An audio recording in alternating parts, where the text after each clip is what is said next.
Once upon a time, in a quiet village nestled near a dense forest, there lived a young boy named Kavi.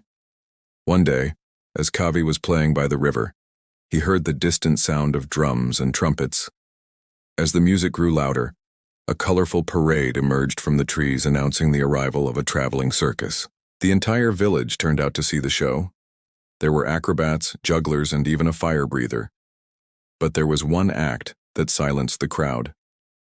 In the center of the ring stood a giant lion, majestic and proud, sitting calmly inside a cage. It didn't growl or roar. It didn't try to break free. It just sat there silently. Kavi was puzzled. He couldn't understand why such a powerful creature would submit to being caged. So after the show, he went up to the lion's cage and asked, "Why doesn't it break the cage? It's so strong."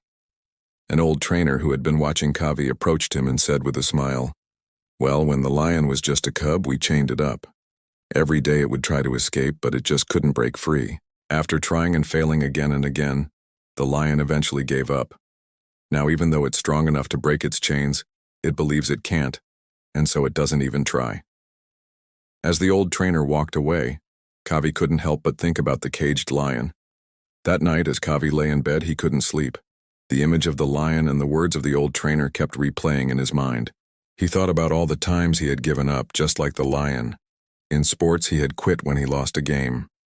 In school, he had stopped trying when he faced a challenging subject. In life, he had settled for mediocrity just because he had failed once. Kavi felt a surge of emotions, anger, sadness, and regret. But most of all, he felt a deep sense of shame that he had allowed himself to be defeated by his own mind. He whispered to himself, "Maybe I'm just like that lion, strong, but trapped in my own mind." From that day forward, Kavi was a changed person.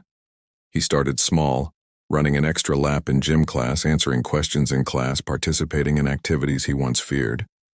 At first it was difficult, but each time he pushed through his fears and succeeded, his strength grew. It wasn't physical strength, but something far more powerful, the strength to believe in himself, the courage to face his fears, and the determination to never give up. Once Upon a Time is a motivational story for kids and teens. It teaches us that our cage is not made of steel bars, but of self-doubt and fear. It shows us that we are stronger than our fears, and that we should never give up on ourselves. All we need is a little bit of belief and a lot of heart. So the next time you feel like giving up, remember the caged lion and whisper to yourself, "I am stronger than my fears. I have failed and survived before, and I will succeed again." Because life is like a circus, full of ups and downs, and only those who believe in themselves can truly rise to the top. The end.